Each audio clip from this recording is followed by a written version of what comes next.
déjà à ouvrir nos bouches et à parler à Dieu. Car c'est également ça être dans sa présence. C'est lui parler.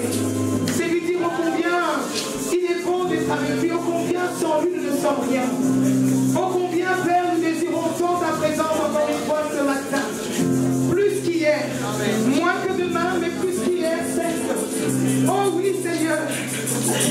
Alléluia. Ta présence, alléluia, me fait du bien en tout cas.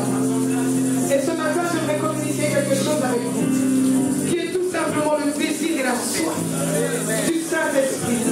Le désir et la soif de la présence de Dieu dans vos vies. Et vous allez voir la transformation et le changement que cela peut apporter. Souvent, on s'attend à un feu d'artifice. Mais vous savez, Dieu fait les choses par étapes. Et il fait ce qu'il veut aussi avec qui il veut. Ça, nous le savons tous. Et aujourd'hui, alléluia, je ne sais pas pour quelle raison il m'a envoyé dans l'Éphésiens. Je vais vous lire un passage. Dans Éphésiens 1, à partir du verset 18, voilà ce qu'il voulait que je voie aujourd'hui. Il dit qu'il illumine les yeux de votre cœur. Dieu veut aujourd'hui que nous le voyons différemment. Amen. Pour que vous sachiez quelle est l'espérance qui s'attache à son appel. Alléluia. Quelle est la richesse de la gloire de son héritage qu'il réserve aux saints. Et quelle est envers nous qui croyons l'infinie grandeur de sa puissance, moi je crois, se manifestant avec efficacité par la vertu de sa force. Car mon Dieu est puissant. Car mon Dieu est merveilleux. Amen. Et ce que je désire aujourd'hui plus que tout, c'est le voir. Ce que je désire plus que tout aujourd'hui, alléluia, c'est de le vivre autrement, c'est de le passer. Et une chose est certaine, c'est que Dieu se révèle tellement de manière différente qu'aujourd'hui, il se révèle à travers vous, à travers maman qui est là, à travers mon frère, à travers ma soeur. Il ne faut pas s'attendre à de grandes choses. La merveille qu'est notre Père est juste à côté de vous, est juste derrière vous, elle est devant vous. Il se révèle chaque jour à travers tout ce que nous voyons autour de nous. Amen. Que son nom soit loué, que son nom soit glorifié. Je demande au frère Bobo de pouvoir prier.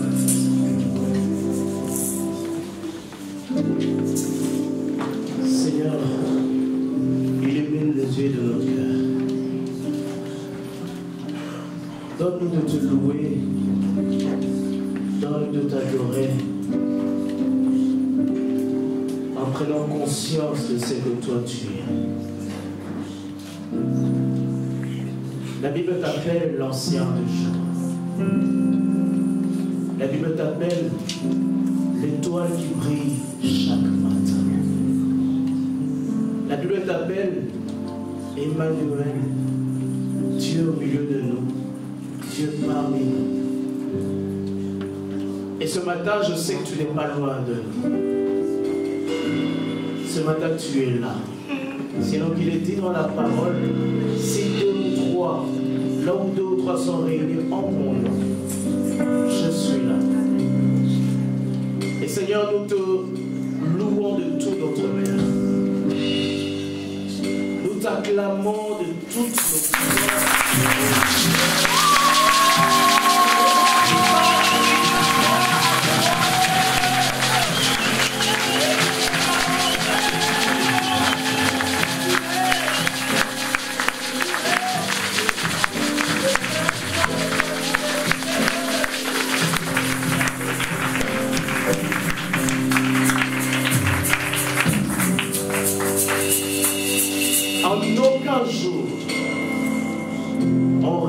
Des bulletins de vote pour des voter. En aucun jour, Dieu.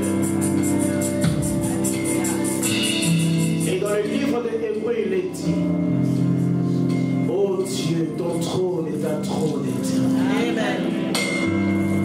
Tu vis et tu règnes de toute éternité. Les hommes passent, les royaumes passent, mais Dieu subsiste à jamais. Tu es notre raison de vivre. Tu es notre raison d'espérer. Et Seigneur, agrée ce sacrifice de louange, agrée ce sacrifice d'adoration. Que cela monte vers toi comme un parfum de bon odeur. C'est dans le nom de Jésus que nous avons ainsi prié. Et nous disons Amen.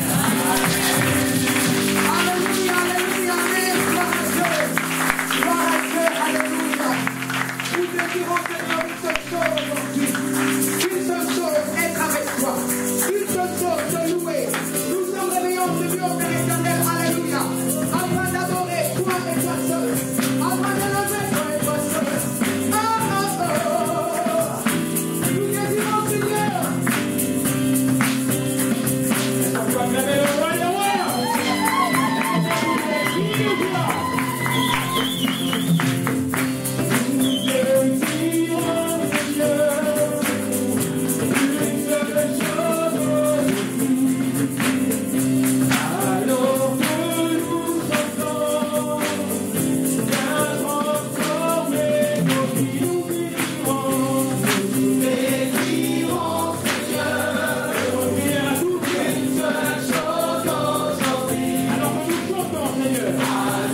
Digne l'agneau de Dieu, n'est-ce pas?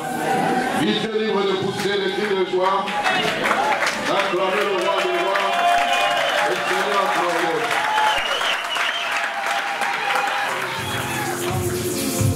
Il y a des choses que notre compréhension ne peut saisir. Tu fais des choses merveilleuses, extraordinaires, que nous voyons, que nous ne voyons pas. Tu es Dieu. Tu es assis sur ton trône. Tu n'as pas été élu. La Belgique aujourd'hui est en train de renouveler les conseils communaux, ainsi de suite. Et toi, Père éternel, tu n'as pas besoin d'être élu. Parce que tu es Dieu. Tu existes par toi-même. Tu es le Tout-Puissant, l'Éternel, l'Alpha et l'Oméga, le premier et le dernier. Tu vis et tu règnes à jamais. Pour nos cœurs, Seigneur, ce matin, se tournent vers toi pour t'adorer simplement. Pour dire que tu es grand, tu es Dieu, tu es merveilleux. Merci Seigneur pour tout ce que tu as fait pour nous. Merci pour ton Fils Jésus qui s'est donné à la croix pour nous, qui s'est fait pécher pour moi, afin que je sois sauvé, afin que je sois délivré. Merci Seigneur pour l'œuvre de la croix. Merci pour ton sang qui m'a lavé de tout péché, qui m'a purifié, qui m'a sanctifié. Merci Père pour l'Esprit Saint que tu nous as donné. Merci pour ta présence au milieu de nous. Et je te rends grâce pour la présence de mon frère et de ma soeur pour ce lieu. Père, nous voulons, nous les hommes, nous effacer ce matin.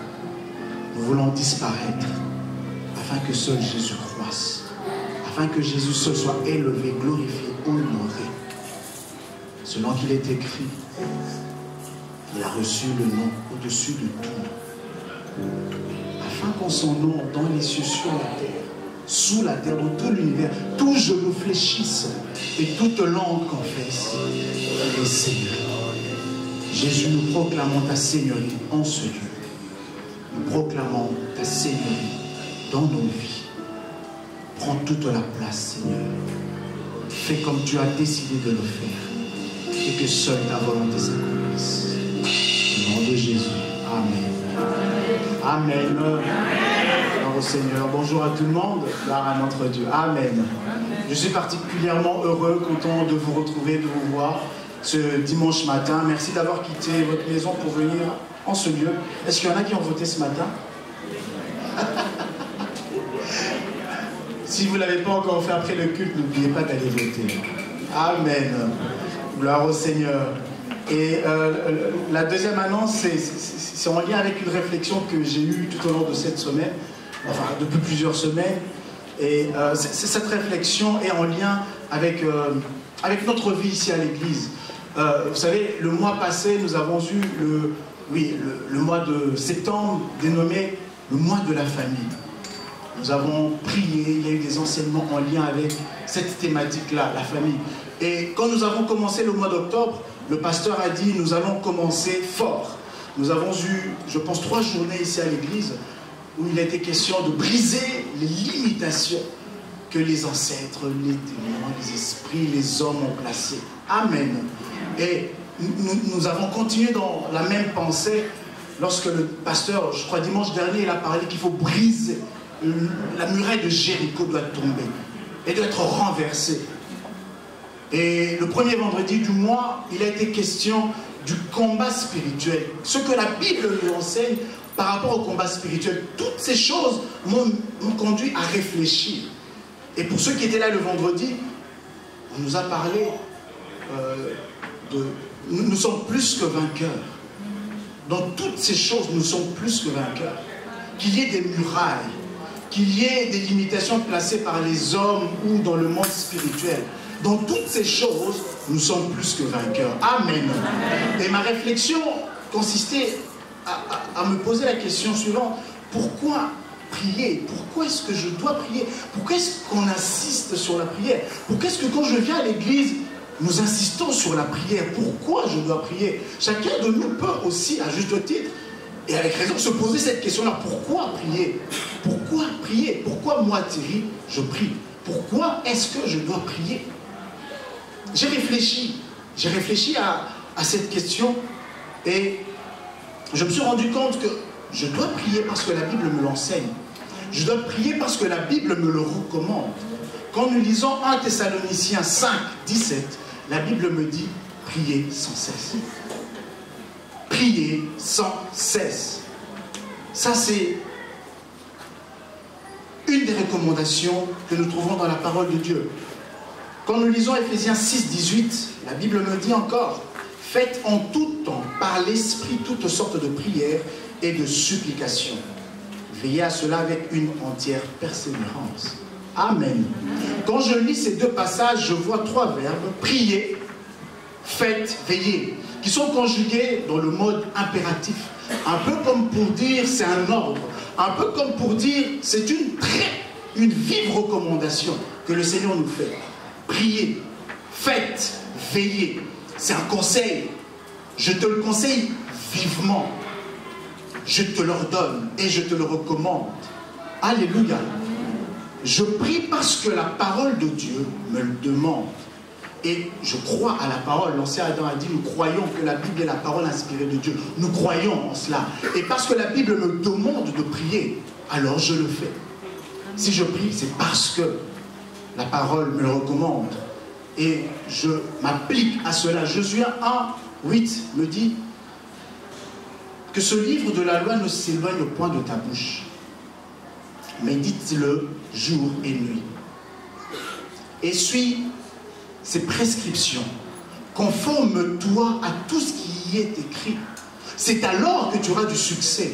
C'est alors que tu réussiras dans tes projets. Frères et sœurs, c'est le secret. Tu veux réussir dans tes projets. Tu veux réussir dans la vie. Donc quoi que ce soit, le secret est là. Alléluia. Ne cherchons pas loin. La parole de Dieu est là.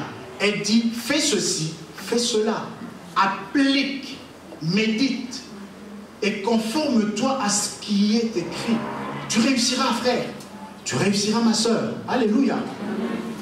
Et comme la Bible me demande, il y a comme conséquence la réussite, je vais m'appliquer à la prière. Parce que la prière est une recommandation de la parole de Dieu. Alléluia. La prière, c'est quelque chose qui se pratique, frères et sœurs. La prière, c'est quelque chose qui se vit. La prière, c'est quelque chose qui s'exerce. Je recommence. La prière se vit. La prière s'exerce. La prière se pratique. Alléluia. En d'autres termes, nous devons avoir une vie de prière. Il doit y avoir une constance dans notre manière de prier, dans notre communion, dans notre relation avec Dieu. On parle de constance. Il y a des mots ou groupes de mots que nous avons lus dans les deux passages. Sans cesse, en tout temps, persévérance. Ça veut dire que nous devons continuellement prier. Alléluia. Je dois continuellement prier. Mon esprit doit continuellement prier. J'avais regardé il y a quelque temps un film. Je ne sais pas si vous avez déjà eu à regarder ce film, War Room. Je ne sais pas si vous connaissez ce film. Pour ceux qui ne l'ont pas encore vu, il s'agit d'un couple qui traversait des moments très difficiles. Et la femme a cherché la face du Seigneur. Elle a reçu les conseils d'une dame beaucoup plus âgée qu'elle. Et elle a suivi les conseils. Et dans sa maison, elle avait une pièce. Et elle a fait de cette pièce ce qu'on appelle dans la Bible une chambre haute. C'est-à-dire un lieu de retraite, un lieu où elle se réfugie pour chercher la face de Dieu. Alléluia. Dans sa maison. Elle a fait cette pièce-là. Et écoutez, voyez la stratégie de cette dame. Chaque fois qu'il y avait une requête, elle l'écrivait sur un bout de papier. Elle le collait sur le mur. Et à chaque fois qu'elle rentrait dans la pièce, elle voyait cette requête sous ses yeux. Elle continuait la prière. Elle persévérait. Jusqu'au moment de l'exaucement, frères et sœurs. C'est de cette manière-là que le Seigneur nous exhorte quand il dit « Priez avec une entière persévérance ». Parfois nous nous relâchons. Il y a un problème, une situation X ou Y qui se présente à nous. Nous prions une fois et nous nous arrêtons. Non, non, non, non, non. Nous devons persévérer. Jésus parle du juge inique dans Luc 18. Il dit « Le juge inique a rendu justice à la femme qui l'importunait. » Pas parce qu'elle avait forcément droit à cela, mais parce qu'elle l'importunait. À combien plus forte raison notre Dieu qui est bon, qui est juste. Alléluia. Ne peut-il pas entendre nos prières, les prières qui montent vers lui? Oui, frères, sœurs. La persévérance. Nous devons avoir une vie de prière de tous les jours. C'est un peu comme la relation que tu entretiens avec.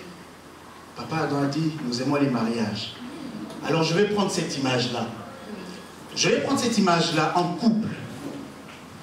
Est-ce qu'il y a des couples dans l'église? Levez vos mains, s'il vous plaît, je vais identifier. Bon voilà, je vais poser une question. Ne me répondez pas, répondez à vous-même ou peut-être à votre conjoint. Combien de fois vous envoyez des textos à votre conjoint? Sur une journée.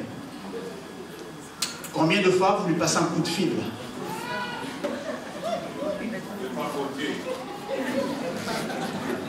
Répondez vous-même. Après le culte, vous allez discuter avec monsieur ou madame. Combien de fois vous le faites? Combien de fois vous lui dites, chérie, je t'aime? Combien de fois? Sur une journée. Je parle bien sur une journée. Combien de fois? Voilà, chacun va répondre. Chaque couple, voilà, c'est un bel exercice que vous allez faire après le culte. Amen. Ce sont des petites attentions qui permettent d'alimenter le couple. Amen. Des petites attentions. Ça prouve que, oui, la relation est encore là. Ça prouve qu'il m'aime, qu'elle m'aime. Qu'est-ce que tu fais? T'es où? Pourquoi tu m'appelles? Il y a un souci? Non, non, non, juste pour entendre ta voix. Simplement. Alléluia. Ça entretient la relation, ça entretient la communion. Alléluia. La Bible, il y a quelques semaines, j'ai assisté à une conférence sur la louange et l'adoration. Et j'ai aimé une illustration qui a été faite. Ceux qui croient en Christ, nous avons été serviteurs. Nous avons quitté l'étape de serviteurs, nous sommes devenus des fils et des filles. Mais Christ reviendra chercher une épouse. Amen. Alléluia. Jésus reviendra chercher une épouse. D'où l'importance de cette relation amoureuse. Alléluia. Es-tu amoureux de Dieu? Le tout premier des 10 commandements, tu aimeras le Seigneur ton Dieu de tout ton cœur, de toute ton âme, de toutes tes forces. De quelle manière est-ce que tu aimes Dieu? Tu réponds à toi-même. Quand tu te réveilles le matin, ta pensée se tourne vers qui? Vers quoi? Alléluia. Tout au long de la journée, tes pensées se tournent vers qui ou vers quoi? Avant de t'endormir, tes pensées se tournent vers qui? Vers quoi? Si tu aimes réellement ton Dieu, c'est une métaphore. Est-ce que tu lui envoies des textos? Est-ce que tu lui passes un coup de fil? C'est pas pour demander, Seigneur, comment tu vas? Non, lui, il va super bien. Non, la question n'est pas là. Pour dire, Seigneur, non, juste pour te dire que je t'aime. Tout simplement. Tout simplement. Tu dis que tu aimes Dieu, ok, mais comment aimes-tu Dieu? Comment se manifeste ton amour envers Dieu? Tout simplement. Alléluia. Réfléchis. Réfléchis. Quelqu'un me dira, je n'ai pas suffisamment de temps, je travaille énormément, j'ai pas le temps, les cours me prennent énormément de temps. Frère, sœur, réorganise ton agenda. Trouve un moment pour lui parler. Trouve un moment pour entrer dans sa présence. Pour entretenir cette relation, cette communion. Oui, je dois prier parce que la parole de Dieu me le recommande. Je dois prier parce que j'aime Dieu. Oui, parce que j'aime Dieu, je prie. Parce que j'aime Dieu. Tout au long de la journée, mon esprit est en prière. Je suis au volant de ma voiture. Moi, souvent, je pêche beaucoup. Seigneur, pardonne-moi quand je suis au volant de ma voiture. Quand il y a une personne sans clignotant qui passe devant toi comme ça. Ah, Seigneur, pardonne-moi. Quand tu es au volant de ta voiture, frère, sœur, prie. Tu es dans le tram, dans le métro, prie. Je ne te demande pas de crier pour déranger les voisins. Non, tu peux prier, murmurer à voix douce. Alléluia. Tu peux le faire. Au travail, ceux qui prennent les petites pauses pour aller fumer, tu prends 5 minutes pour respirer un bol d'air frais. Seigneur, je te loue, Seigneur, je te bénis. Parce que tu l'aimes. Alléluia. C'est ta manière à toi de dire, Seigneur, manière de texto, manière un coup de fil, ainsi de suite. Dis-lui tous les jours, à chaque instant. De cette manière-là, tu vas développer quelque chose d'intime avec le Seigneur. Comme Christ reviendra chercher une épouse, frère, sœur, préparons-nous. Préparons-nous et manifestons cet amour. Amen. Donc, j'ai dit, je prie pourquoi? Parce que la parole de Dieu me recommande. Je prie pourquoi? Parce que j'aime le Seigneur. Parce que j'aime ce Dieu. Je prie pourquoi? Parce que Jésus-Christ, notre Maître, notre Seigneur, nous a montré l'exemple. Toute sa vie n'était que prière et c'est lui mon modèle. Nous aspirons à lui ressembler, à avoir le caractère de Christ. J'aspire à prier comme Jésus. J'aspire à avoir une vie comme le Seigneur, à aimer comme lui, à avoir la compassion comme lui. Oui, alors je prie parce que Jésus, notre Maître, a prié. Il passait énormément de temps dans la prière. En réalité et en vérité, Jésus n'avait pas besoin de prier parce qu'il était homme et Dieu. Mais il l'a fait pour nous montrer l'exemple. Quand nous lisons Jean 13, 15, il dit « Je fais ces choses pour vous montrer l'exemple ». Le soir où il avait été livré, il a porté un tablier, il s'est mis à genoux, il a commencé à laver les pieds des apôtres. Il a dit « C'est ça le leadership ». Amen, amen, amen. Le leadership, c'est être au service des autres. C'est pas que les autres vous servent. Le leadership, selon la Bible, c'est ça, frère et soeur. Ah oui.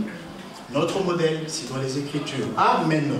Il n'avait pas besoin de prier, mais il l'a fait pour nous montrer l'exemple. Car je vous ai donné un exemple, afin que vous fassiez comme je vous ai fait, comme j'ai fait. Et toute notre vie doit se calquer sur la vie de Jésus. Marc 1, 35 me dit ceci. Vers le matin, pendant qu'il faisait encore nuit très sombre, il se leva et sortit pour aller dans un lieu désert où il pria. Et il y a énormément de passages dans les Écritures, Matthieu 14, 23, Marc 6, 46, Jean 6, 15, et j'en passe. Il y a énormément d'exemples où nous voyons le Seigneur se mettre à l'écart pour prier, pour chercher la face de Dieu. Mais pourquoi il le faisait, frères et sœurs? Parce qu'il avait besoin de se ressourcer. Alléluia. Après une journée d'activité, frères et sœurs, nous avons besoin de nous ressourcer. Nous avons besoin de revenir auprès du Maître. Seigneur, j'ai besoin de toi. Seigneur, j'ai besoin de ta grâce. Oui, c'est la raison pour laquelle tu dois prier, frère et sœur. C'est la raison pour laquelle je dois prier. Aller auprès du Seigneur pour le ressourcer, pour demander sa direction, pour lui demander sa grâce, pour demander, Seigneur, donne-moi la révélation. Oui, nous devons consulter Dieu à chaque fois que nous devons prendre une décision. J'aime toujours cet exemple de Lot et Abraham. Lorsque leur berger, je crois que je l'ai déjà parlé, mais j'aime beaucoup cet exemple. Je vais encore me répéter, jusqu'à 7 fois. Les bergers de Lot et d'Abraham se sont disputés à propos des puits parce que les deux sont devenus très riches. Lot, c'était le neveu d'Abraham. Et puis Abraham qui dit, écoute, nous n'allons pas nous battre. Nous faisons partie de la même famille. Et le pays est grand devant nous, ok? Voilà ce qui va se passer. Je propose que nous nous séparions. Si tu vas à gauche, moi j'irai à droite. Si tu vas à droite, moi j'irai à gauche. Alléluia. Vous me suivez? Lot, qu'est-ce qu'il a fait? Il n'a pas consulté Dieu. Il s'est levé. Il a regardé le pays. Il s'est dirigé vers... en tout cas à l'endroit qui frappait les yeux. Il y avait de la verdure, la région était bordée d'eau, il y avait de l'eau. Il s'est dit, ça c'est le meilleur coin pour moi, pour ma prospérité. Et il s'est dirigé vers cette région-là, vers Sodome et vers Gomorrhe. Abraham s'est dirigé dans une région qui ressemblait à rien, à un désert. Mais des années plus tard, Sodome et Gomorrhe ont été détruits. Lot a dû quitter cette région et il a perdu sa femme qui s'est transformée en statue de sel. Avant de prendre une décision, consulte-tu Dieu? De peur qu'un jour, oui, tu puisses tout perdre et que tout ce que tu possèdes puisse se transformer en statue de sel. Alléluia. Dans cette affaire que tu veux commencer, frère, sœur, est-ce que tu as consulté Dieu? Tu as pris le temps de prier, de chercher la face de Dieu? Oui, tu peux te dire ça. C'est si évident, je n'ai pas besoin de la volonté de Dieu. Frère, sœur, attention. Le diable est rusé, il est malin. On vient de proposer une promotion au travail. Prie. demande la volonté de Dieu. Alléluia. Je dois prier, oui, je dois prier à chaque fois que je dois prendre une décision. Si minime soit-elle. Alléluia. Moi, chaque matin, avant de sortir, je pose la question à mon épouse. Ce costume, ça va? Cette cravate, ça va? Elle me dit, oui, ça va. Non, ça ne va pas. Change la cravate, ainsi de suite. Ça peut paraître banal, mais c'est important.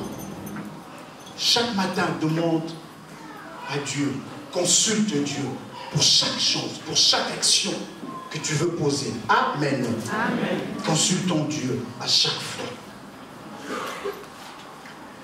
Une autre raison pour laquelle je prie, c'est parce que j'ai besoin d'avoir des directives.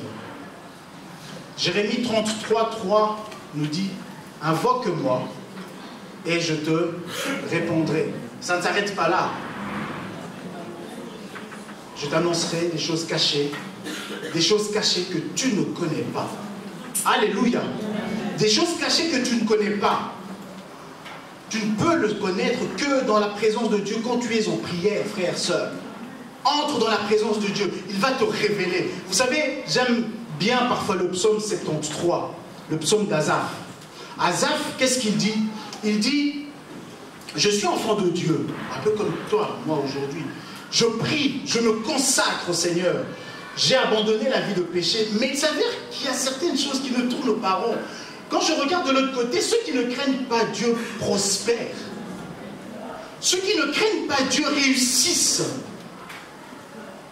Attends, mais ça sert à quoi de donner ma vie à Christ si je dois tous les jours voir le succès, la prospérité des méchants? J'ai porté envie à ces personnes-là. Qui ont des belles voitures, un bon travail, un compte bancaire bien garni, toujours en bonne santé. Pour voyager, il suffit de claquer les doigts, ainsi de suite, et ainsi de suite, et ainsi de suite. Asaph a dit, j'ai porté envie. Seulement, lorsque je suis entré dans la présence de Dieu, c'est alors là que ses yeux se sont ouverts.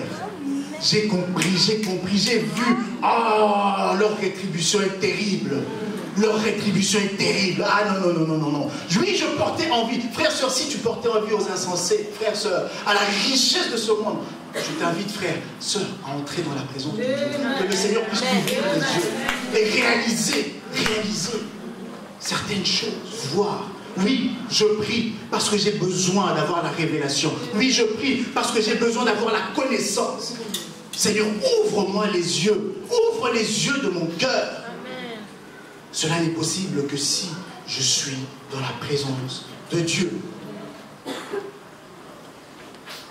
Quand nous prenons, pour revenir un peu sur la retraite, parce que Jésus, après avoir passé une journée avec la foule, après avoir enseigné, le soir il se retirait pour prier, n'est-ce pas?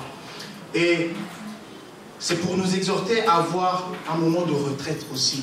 Le pasteur l'a dit tout à l'heure, ça fait des semaines qu'on vous dit, nous, au niveau de la jeunesse, nous avons pris la résolution de nous retirer pendant 3 jours. Loin du travail, loin de la famille, loin des amis, loin de toute activité. Nous sommes dans la campagne. À côté, il y a une ferme. Il y a une verdure. Nous allons respirer l'air frais. Nous voulons nous déconnecter de toute chose pour chercher la face de Dieu. C'est très important dans la vie. Tu peux réaliser des retraites personnelles, frères, sœurs. Tu peux également participer à des retraites collectives organisées par l'Église. Alors, je t'invite à prendre le temps de te retirer seul pour chercher la face de Dieu. Amen. Je prie aussi parce que nous sommes en guerre. Le pasteur avait dit, nous sommes dans un combat spirituel. Le combat spirituel est biblique. Alléluia. La Bible dit dans Éphésiens 6:12, car nous n'avons pas à lutter contre la chair et le sang, mais contre les dominations, les autorités, les princes de ce monde des ténèbres, contre les esprits méchants dans les lieux célestes.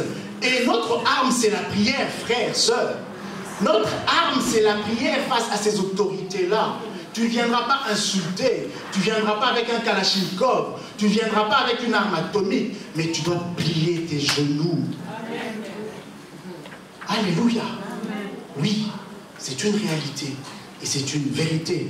Je ne vais pas m'attarder sur la hiérarchie de toutes ces autorités, ces dominations. Ce n'est pas mon problème.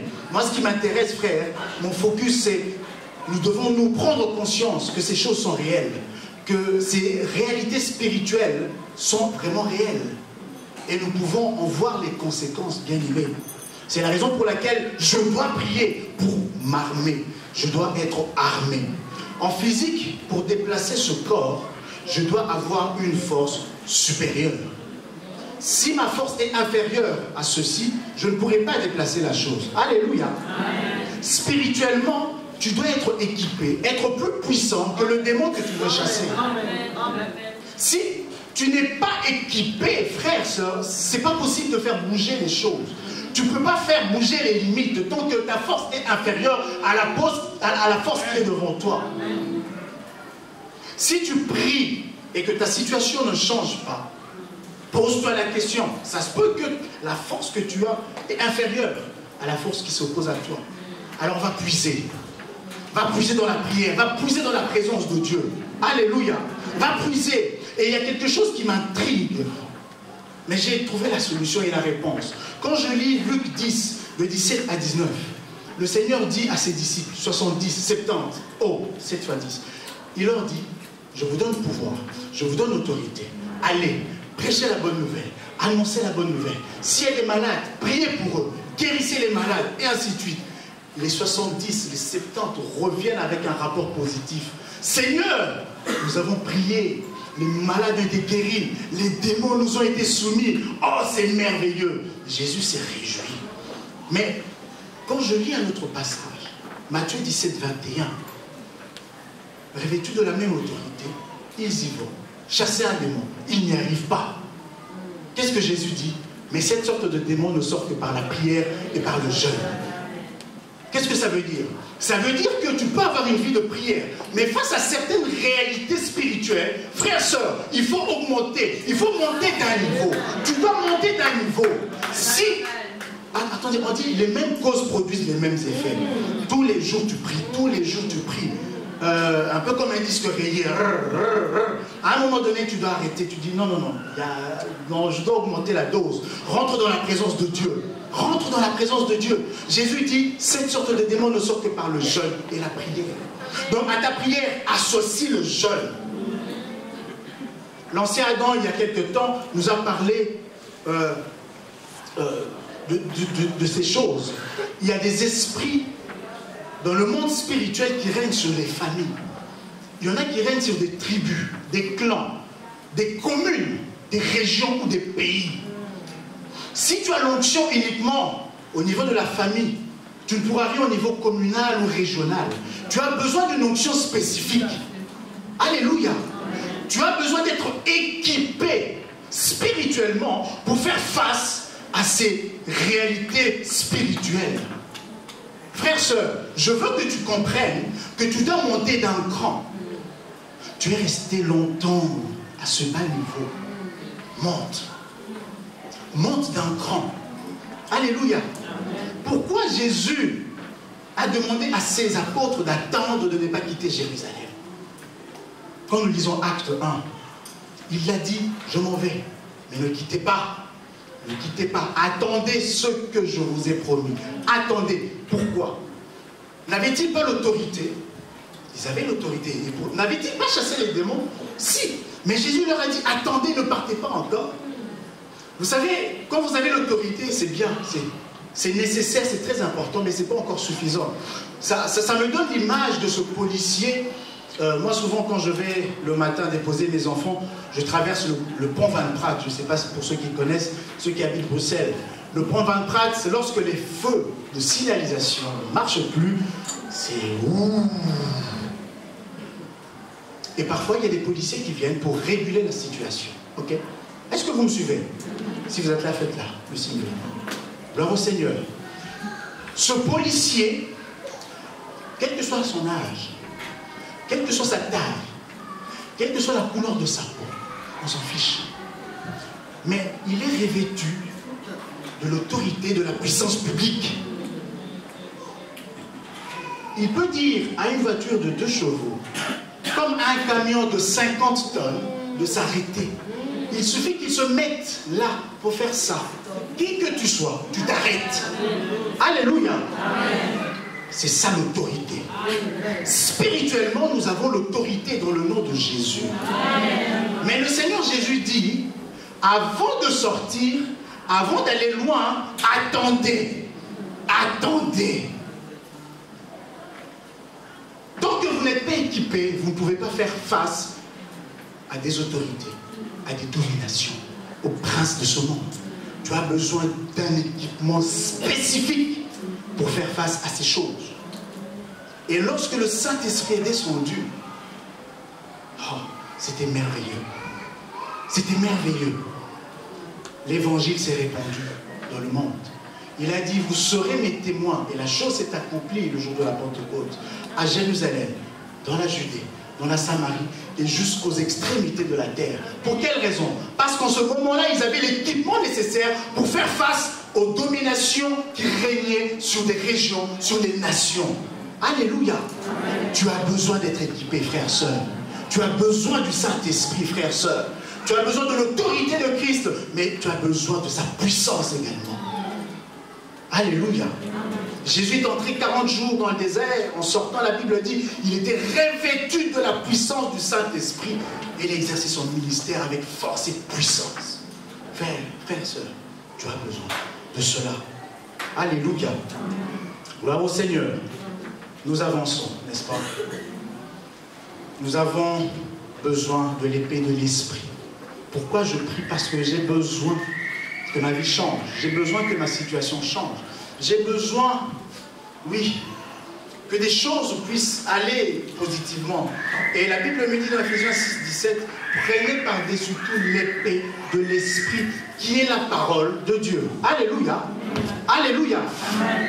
L'épée de l'Esprit qui est la parole de Dieu. J'aimerais te dire que ta prière sera efficace si elle s'appuie sur la parole de Dieu. Parce que Dieu est attaché à sa parole. Il est lié à sa parole. Il ne peut pas faire autrement que ce qu'il a dit. Et quand tu pries conformément à sa parole, conformément aux Écritures, comme Dieu est lié, ta prière est efficace et elle est exaucée. Amen. Ta prière est efficace aussi quand elle est faite selon la volonté de Dieu, c'est-à-dire pas selon nos propres désirs. La Bible dit, vous ne recevez pas, pourquoi? Parce que vous demandez mal. Vous demandez mal dans le but de satisfaire à vos propres convoitises. Ah oui, voilà pourquoi ta prière n'est pas exaucée. Tu demandes d'avoir ce travail. Est-ce pour une bonne raison ou pas? Si c'est pour prouver au monde entier que moi, alors c'est pour une mauvaise raison. Mais si c'est pour subvenir aux besoins de ta famille et penser également à l'œuvre de Dieu, contribuer pour la jeunesse, je n'ai rien dit. Amen. C'est une bonne motivation. Dieu va te bénir, Dieu va t'exaucer. Amen. Ta prière sera efficace si tu penses à l'autre, si elle n'est pas égoïste. C'est la raison pour laquelle le Saint-Esprit nous aide dans notre faiblesse. Car nous ne savons pas ce qu'il convient de demander dans nos prières. Ça, c'est Romains 8, 26 qui nous le dit. Mais l'Esprit lui-même intercède par des soupirs inexprimables. Soupire au Saint-Esprit, frère, sœur. Soupire au Saint-Esprit. Si tu n'as pas encore été baptisé du Saint-Esprit, frère, sœur, soupire, demande. Seigneur, j'ai besoin de toi. Je soupire après toi. Je soupire après toi. Nous devons prier. Je dois prier. Parce que la Bible me dit que je dois rester dans un état d'éveil spirituel. Luc 22, 40 et 46. Veillez afin que vous ne tombiez pas en tentation. C'est le Maître qui le dit. Nous devons prier parce que notre esprit doit rester en éveil, frères et sœurs. Une personne qui ne prie pas, c'est une personne qui est endormie spirituellement. Or, nous devons rester en éveil. Nous ne savons pas quand est-ce que le Maître reviendra. Alors, notre esprit doit rester en éveil. C'est la raison pour laquelle je dois prier. Amen. Amen. Je dois prier. Je dois prier et rester persévérant dans la prière. Daniel là, il est allé dans les Écritures, il a regardé que 70 années devaient s'écouler pour que la délivrance arrive. Il dit, attends, il y a un truc qui ne va pas. Il décrète 3 semaines de jeûne. 3 semaines. Il entre en jeûne et en prière. Et voilà ce qu'il reçoit comme révélation. La réponse était descendue. Mais le prince des Perses avait bloqué cela. Nul n'était sa persévérance dans la prière. Michael n'allait pas intervenir. Il y a des réponses qui sont entre ciel et terre. Persévère. Il y aura un miracle qui va se passer. Persévère. J'ai envie de dire, waouh, j'ai envie de dire ça. Oui. Prends un cahier, prends un bloc-notes, écris. Prie jusqu'à l'accomplissement. Ne lâche pas. Jusqu'à l'accomplissement. Esther, elle a prié et elle a jeûné. Pourquoi? Parce qu'il y avait un génocide qui se préparait contre le peuple juif. Elle est entrée dans la présence de Dieu. Elle a prié. Oui, Satan n'est pas notre ami. Il cherche à te cribler. Jésus a dit, Simon, Simon, le diable, Satan, te réclame. Il veut te cribler comme du froment. Mais moi, j'ai prié pour toi. J'ai prié pour toi. Pensons à prier pour les autres. Pour le pasteur, pour les anciens, les diacres, les responsables, les ouvriers. Prions les uns pour les autres jusqu'à ce que. Amen. C'est très important. Je prie aussi parce que j'ai besoin de prendre de la hauteur. Spirituellement parlant. La prière me permet de monter en hauteur, de prendre de la hauteur. Une fois au travail, le responsable, il nous pose une question. Il dit, à quel animal pensez-vous avoir le caractère? J'ai dit, oh, c'est quoi cette question?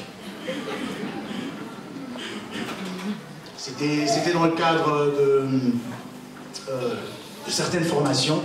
À quel animal? Bon voilà, chacun devait dire à quel animal. Les uns disaient, oui, moi c'est un cheval, moi c'est un serpent, je sais pas moi. Et moi j'ai dit, aigle. J'ai dit, quoi? Pourquoi aigle? J'ai dit, parce que l'aigle, c'est un oiseau qui n'est pas comme un oiseau de la basse-cour. Amen. Il ne s'affectionne pas des choses d'en bas. C'est la hauteur qu'il a. Les montagnes. Monter haut. Quand je monte, je prends de la hauteur. J'ai une vue large. Amen. Là, nous sommes dans ce bâtiment, nous ne voyons pas ce qui se passe dehors. Quand nous montons sur le toit, nous avons une vue un peu plus large. Mais quand nous montons sur un bâtiment de 30 étages, nous pouvons voir Bruxelles. Mais quand nous allons encore plus loin, nous pouvons voir la Belgique. Alléluia. Amen. Quand nous sommes en prière, nous prenons également de la hauteur. Ce qui pouvait te sembler être une montagne insurmontable, un problème insoluble, dans la présence de Dieu, Dieu t'emmène haut. Et ton problème, cette fameuse montagne devient toute petite. Toute petite. Toute petite. Alors frère, moi je veux prier pour prendre de la hauteur. Je veux prier pour avoir la vision de l'aigle. Parce qu'au niveau de la hauteur, l'aigle, il a un œil très perçant. De là où il est, il peut voir le serpent et piquer. Alléluia. Et il prend le serpent et l'emmène dans la bataille en l'air. Parce qu'en l'air, le serpent n'a pas d'appui. Alléluia. Mais ton combat, toi, tu le fais sur terre. Oh, c'est le monde du diable, frère. Il faut l'emmener sur les dimensions élevées, sur les hauteurs. Là, l'aigle lâche le serpent. Le serpent n'a plus d'appui. Il a le vertige. Et tu gagnes. Alléluia. Alléluia. Gloire au Seigneur. La prière me donne de la hauteur. Il y a cette illustration d'Élisée dans 2 Rois 6, 17. Élisée est entouré par l'armée de la Syrie. On le cherche. Pourquoi? Parce que Dieu lui révèle des choses. Et on dit, allez me chercher cet homme-là, qui a l'œil ouvert, qui entend tout. L'armée entoure la ville. Son serviteur a peur. Il dit, qu'est-ce que nous allons faire? Il dit, Seigneur, ouvre-lui les yeux. Est-ce qu'on peut mettre ce passage, s'il vous plaît? Ouvre-lui les yeux. 2 Rois 6, 17. Et le Seigneur lui ouvre les yeux. Qu'est-ce qu'il voit? Élisée pria et dit, Éternel, ouvre ses yeux pour qu'il voie. Et l'Éternel ouvrit les yeux du serviteur qui vit sur la montagne pleine de chevaux et de chars de feu autour d'Élysée. Que le Seigneur t'ouvre les yeux pour voir les anges qui sont autour de toi. Amen. Alléluia. De la hauteur. Oui, moi j'aime la présence de Dieu. Oui, j'aime la prière. Oui, c'est la raison pour laquelle je dois prier. Pourquoi je dois prier? Je dois prier pour toutes ces raisons, frères, sœurs. Pour toutes ces raisons. Arrête de pleurer. Entre dans la présence de Dieu. Prie. Cherche sa face. Et je vais terminer ici. Je n'ai pas fait 7 points, ancien Adam. Je me limite à 5. Mais il y en a énormément. Il y en a énormément, frères, sœurs. Vous-même, vous pouvez faire vos recherches. Trouver pour quelles raisons vous pouvez et vous devez prier. Il y en a énormément. Je dois prier parce que dans la prière, je peux exprimer mes besoins à Dieu. La Bible me dit, faites connaître vos besoins à Dieu par des... Merci. Faites connaître vos besoins à Dieu. Tes besoins, avant d'aller voir X ou Y, va dans la présence de Dieu. Si Dieu te dit, va voir X ou Y, en ce moment-là, tu t'exécutes. Mais qu'est-ce que nous faisons? Nous faisons le contraire. Nous exprimons nos besoins aux autres avant de les exprimer à Dieu. Faites connaître vos besoins à Dieu par des prières, des supplications, s'il te plaît, Seigneur, et des actions de grâce. Merci, Seigneur. Alléluia. Pourquoi je dois prier? Je dois prier parce que la Bible me le recommande. Je dois prier parce que j'aime Dieu, parce que j'aime le Seigneur. J'ai envie d'entretenir cette relation, cette communion avec Dieu. Je dois prier parce que Jésus-Christ, mon maître, l'a fait. Quand il priait, il se ressourçait.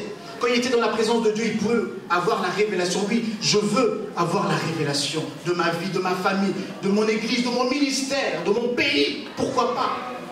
Oui, je dois prier pour me ressourcer. Je dois prier parce que je suis en guerre. Oui, je suis en guerre. Et je dois m'équiper. J'ai besoin de l'autorité de Christ. J'ai besoin de la puissance du Saint-Esprit. Oui, je dois prier pour rester en éveil. Rester éveillé. Je dois prier parce que il faut que je prenne de la hauteur. Que le Seigneur m'emmène plus haut. Je dois prier enfin pour exprimer mes besoins, Dieu. Le Seigneur vous bénisse. Amen.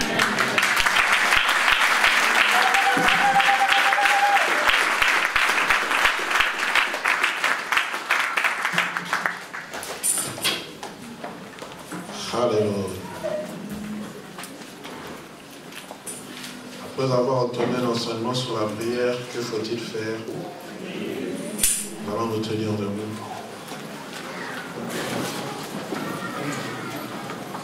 On va reprendre ce cantique entre ciel et terre, il y a un transfert. Je prie que ce transfert te soit communiqué maintenant au nom de Jésus. Que les cieux descendent et que l'esprit de la grâce puisse te communiquer la prière fervente d'un juste qui a une grande efficacité. Il y a des choses qu'il n'a pas besoin toujours d'imposer les mains. Il y a seulement besoin de prier. Élie a prié, le feu du ciel est descendu. Élie a prié, la pluie ne tombait pas. Élie a encore prié et la pluie est revenue. La Bible dit qu'il était un homme de la même nature que nous. C'est-à-dire qu'il a connu aussi des moments de faiblesse, mais il avait placé sa confiance en Dieu.